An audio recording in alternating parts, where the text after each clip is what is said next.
next speaker will be joining us remotely. He is the founder of Audacity AI, We the Planet, and X Impact Group. He's serving as Chief Impact Officer at the Chopra Foundation and Director of Social Impact at Stanford University's C-Care. Speaking about the audacity of compassionate leadership in the age of AI, everyone welcome Kunal Sood.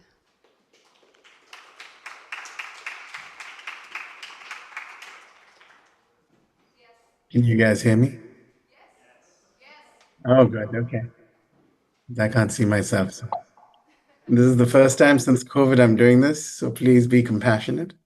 If things don't go well, there's a saying at Singularity University, we say that AI is easy and AV is really hard. So a round of applause to all you guys that have been looking after the AV in the back. Is my slides up? Check, check, check. We are still pulling up your slides. We apologize, Okay. but it's so nice to meet you. For me, to meet you. It's We nice look to meet you forward. too. I'm in New York right now, so it's 1 a.m. in the evening, about in the morning rather. Oh The my morning goodness. night. Yeah. Thank you Yeah. for staying up so late while we are enjoying beautiful Osaka. We really appreciate you staying up, and we are so looking forward to everything that you will share today. Yeah, it's an honor to be here with everyone. While we wait for the slides, I want to commend Junto on doing this because I know how much work it takes. I just got done with my own summit at the United Nations General Assembly, where I happened to meet all of the missions. One of my favorite being Japan, of course, because um, as an undergraduate, I don't know if the audience knows this, but I actually did my thesis, my undergraduate thesis on Bushido and Aikido, the way of the samurai. So a lot of my life's work has been inspired and um, informed by a lot of Japanese culture. Another little secret of why that happened is because my sister made the best decision of her life, marry a Japanese man, and bless us with two lovely girls, Hana-chan and Risa-chan. So I think my sister made definitely the best decision, and we have probably the best engineering between India and Japan in our family itself. So with that, I'm very honored to be here. I have a lot of love for Japan. I still haven't been there because I've actually saved it for my honeymoon. It's one of the two destinations that have not been crossed off my list. So when I do go on my honeymoon, I'm hoping Japan will be the place I visit first. So yeah, as we get into the presentation now. All right, so Audacity AI is not just a company, it's actually my dissertation. It started 5 years ago. I got into a PhD program that I was rejected from 20 years ago as an MBA student. So when I got in, I started thinking about what is it that we need here and now. And my dream was, we don't have a technology problem, we don't have a resource problem. Here and now, we have a serious leadership problem. So Audacity AI became the framework that I developed during my dissertation to really inform humanity and myself more than anyone else myself. Um, I started with a question, which is the first chapter of my presentation, which was, who am I? And the more important question is, who am AI? So as we move into the era of artificial intelligence, augmented human intelligence, I feel like the greatest gift we will be able to harness as a collective of human beings is to unlock our God given or divine human potential. And the way we're going to do that is largely okay.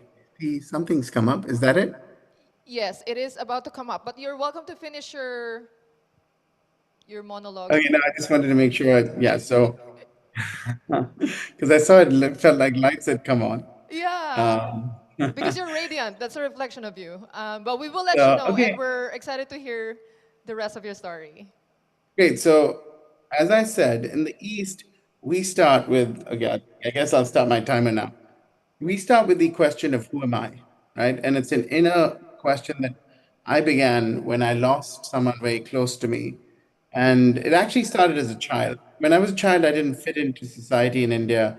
In fact, I often felt like an outlier, an outcast. And I'll never forget as I was growing up, I don't know how many of you there were bullied as kids, but it's not a fun feeling when you're bullied. Next slide, please. So growing up, I always called myself the black Labrador of the family. The Labrador is a beautiful little creature. It's a dog. It's very loyal. It's very loving. It often tries to rescue people as well as itself, and it gains its most happy side when it's in love with the the community, and the community loves the Labrador. So when I was in school, I always used to be picked on by these three guys at school. And it was really interesting because if you've ever been bullied, you'd realize that bullies don't come alone. They always come in wolf packs, or they come in rat packs, so they come as a group, right? And I always used to say, look, I don't want any trouble. I wasn't really a thin, scrawny kid. I was actually a little bit of a larger child. I was, in fact, obese. And that's why they would pick on me. And the reason I tell this story is because at the heart of compassion is suffering in the most deepest of stories, whether it's the Buddha or our own lives. And so I suffered as a child because I always used to want to belong and feel like I belonged, but I would often get bullied. And then what happened was when these kids would pick on me, I'd just push them away. I'd ignore it. I'd absorb the pain. I'd go home. I would cry. I would feel really sad. And, and it became one of these things that just kept happening. And all of us have our limits. And my red line was when I remember one day these three kids basically insulted my mother. And that was a red line you never cross. So from that beautiful, loving black Labrador, all of a sudden, next slide, please, I realized I turned into this ferocious beast when I heard that. And all of a sudden, just like a movie, I transformed from this beautiful, loving black Labrador into this ferocious Black Panther. And when that happened, I saw myself become this completely different person. And before I knew it, these kids were on the ground, there was blood on the floor, and I had no idea what had just happened.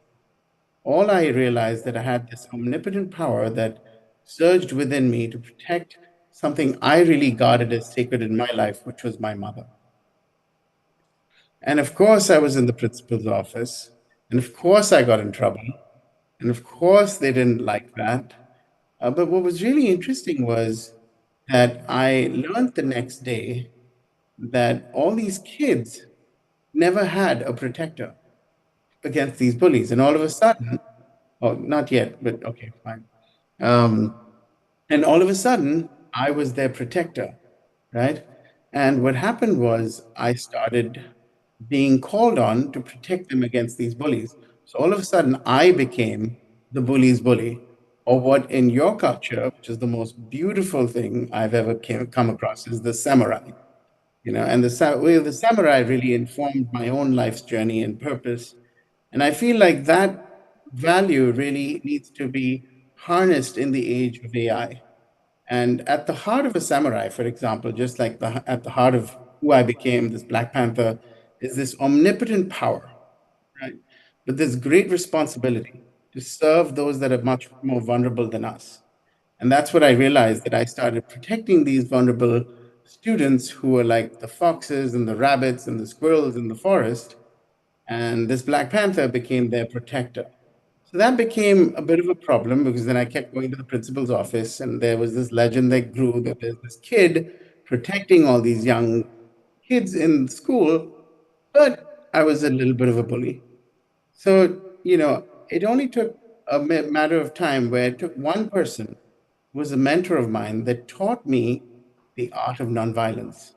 And his name was Dr. T.J. Cherian. And he was the person who brought me into this world. He was one of India's first cardiologists. And he taught me how to be nonviolent. And that's why I say it only takes one person to teach you the art of nonviolence, where I realized from his teaching, from his mentorship, that you don't have to hit, you don't have to hurt in order to be present and strong and protect the others from the bullies. Next slide, please. Unfortunately, he died. And this happened actually when I was training under him in India. He took his own life. And I was studying to be a pre-med. I was working with him in the hospital. And all of a sudden, without any notice, the one person that I believed in the most was gone. He left me in the most tragic way. He jumped off his own home balcony to his death. And this kind of sent me into a deep um, inquiry of who am I? Next slide, please. Next slide, please. Sadhana. I actually went to work in the death and dying ward in San Francisco. And through my training at all of these different places that I trained at, I started to learn the idea of questioning who I was and understanding who I was. In the West, they often come at, they start with why, and they really figure out why am I here. But in the East, we come with who am I? And that sadhana really led me to my first true enlightened experience. Next slide, please. And that's when I found my true purpose of making the impossible possible. This actually happened when I was serving in the slums of Mumbai as a global health scientist as part of Harvard's first cohort of global health scientists. I was chosen as a researcher to serve with Harvard as part of UCSF's cohort. And while I was in the slums of Mumbai, I learned my greatest and most important lesson, and that was that it doesn't matter who you are or where you come from. What matters most is that you're loved, cherished, and honored by the community you serve. Because when I came there, I had a label. I had two labels actually. I thought I was from UCSF and Harvard, two of the most powerful institutions in the world. And when I landed, I thought I was going to be this extraordinary person that saves the world and saves the slums. Whereas the truth is, the opposite happened. I ended up being saved, and I ended up learning the what it means to live a life of service. And that's what led me to all of these extraordinary organizations like TED and the United Nations, because I used to work in the slums, and all of a sudden I started dreaming and having these visions about doing something really extraordinary. And that's when I brought TED to the United Nations and curated the first ever TEDx at the UN. Next slide, please. I'm sorry, guys. This next slide, please. I know it's a little repetitive. Usually I have the clicker in my hand. Um, the most important thing that, happened was all of a sudden, I met all these extraordinary leaders, and I was able to host them all on the grandest stage on earth. If any of you have been to United Nations, you'll understand what I mean, because it is the only place on earth that you can go into the corridors, and all of a sudden, whether you're from the slums of Mumbai or you've been to space or you're a head of state, it all equalizes when you're on that stage in those rooms. We all become one. We all become united, united in trust and united in action, and we begin to operate at the speed of trust. Next slide, please. But what really changed my life was this quote from one of my dearest mentors, David Roberts. And actually, the quote is from Meg Cabot, but it was in his talk that he gave at the General Assembly that truly embodied what I have lived my life with, which is courage is not the absence of fear, but the judgment that something more important than fear, like love and compassion, will overcome and conquer fear. The brave may not live forever, but the cautious do not live at all. So I took this and I really made it a mantra. And if you know what a mantra is, it's like an incantation. It's something you keep saying again and again. In Buddhism, you keep chanting Om Ah. The same thing with this quote. I just kept chanting it. And what it led me to do was, next slide, please. Next slide. I started to really learn how to build these extraordinary summits. And it became part of my life that I want to spread the vision of, transforming people's lives for a better future, realizing the UN global goals, understanding how can we really make the impossible possible. That was my life's journey and purpose. And so I really did some of the best work I ever did in that 1 decade. Next slide, please. But then, after I really understood and figured out who am I realized there's a much more important question. And that question is, who are we? Next slide, please. And I realized that this is us. This is a real photo. I took this photo in the slums of Mumbai. And if you look at it closely, that woman is collecting water for her kids, and they bathe, drink, and use that water to live. And this is who we are. This is who we are here and now. And I don't know if we can actually be proud of ourselves to be that kind of human being, because we could become omnipotently powerful and still be like wolves that eat each other up. And to me, that is the problem that I feel we need to really look at here and now. And that's why compassion is going to be such an important and extraordinary attribute of humanity moving forward. Because if we don't solve for this, no matter how powerful we become, no matter who we become, no matter how much AI and technology and exponential uh, leadership we bring, we're not going to be the best of humanity unless we solve for this. Next slide, please. Next slide. These are the hidden gems in our world. They don't just come from Harvard. They come from these hidden spaces who are hungry and fierce and able to learn in ways that we haven't been able to think of. You see, the beauty of AI, okay, is that it's going to now level the playing field for people from all across the world. The kids from the slums of Mumbai will have as much access to knowledge and authority as those kids that had it at Harvard. And I feel like instead of being in this hierarchical pyramid economy, we're going to see it become a circular one where it flattens the opportunity and allows for these hidden gems.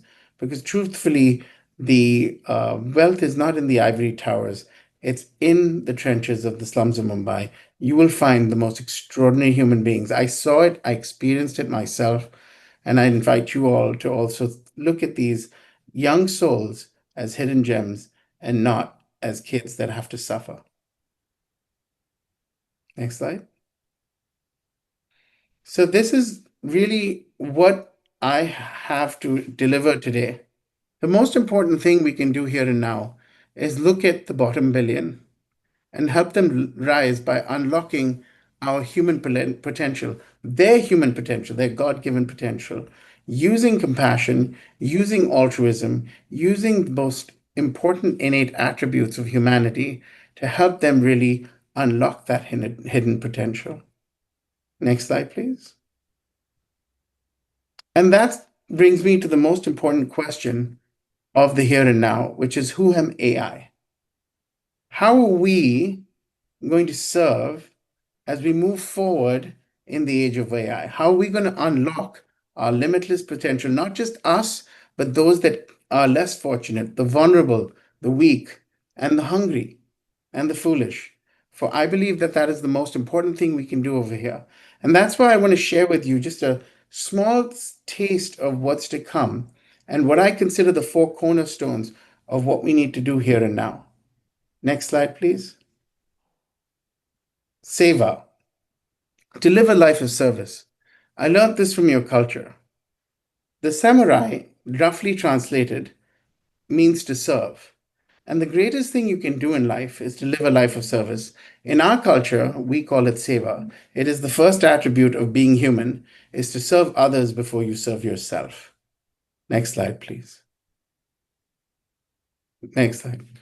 Sangha. Sangha is the community, us. We as a community must be able to flourish. In order to do this, we have to strengthen each other. We have to strengthen ourselves as well as strengthen one another so that we can form the super organism necessary to make sure that compassion and altruism is not one of weakness, but one of strength.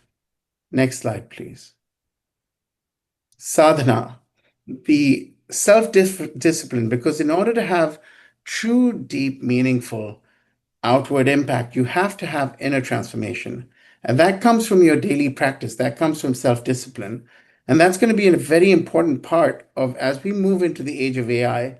What is that sadhana? What is that self discipline? What is that daily ritual that we use to make sure that we don't lose our humanity as we move forward? Next slide, please.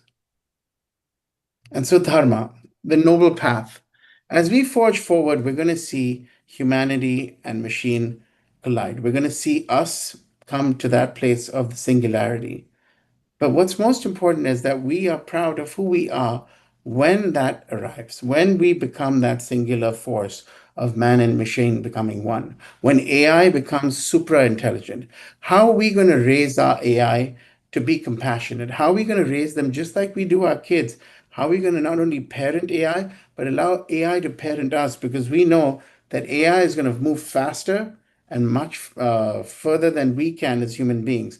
So, to me, the most important thing is to set us on the noble path, which is the most important attribute that we can harness both for AI and especially for humanity, because our data, our attributes, our collective wisdom is going to inform AI to serve us versus enslave us. Next slide, please. So, this is when I came into the theory of audacity. And basically, next slide, please. Next slide. Yeah. And this is the framework that I created. Oops, no, come back one. You went too far. Come back to the framework of Audacity. Thank you. Okay. So the framework of Audacity basically leads in six pillars, which is life, leadership, love, longevity, legacy, and liberation. Now, when we look at life itself, we're not often taught how to be successful at life in schools. AI is going to give us something that we cannot replenish, which is time.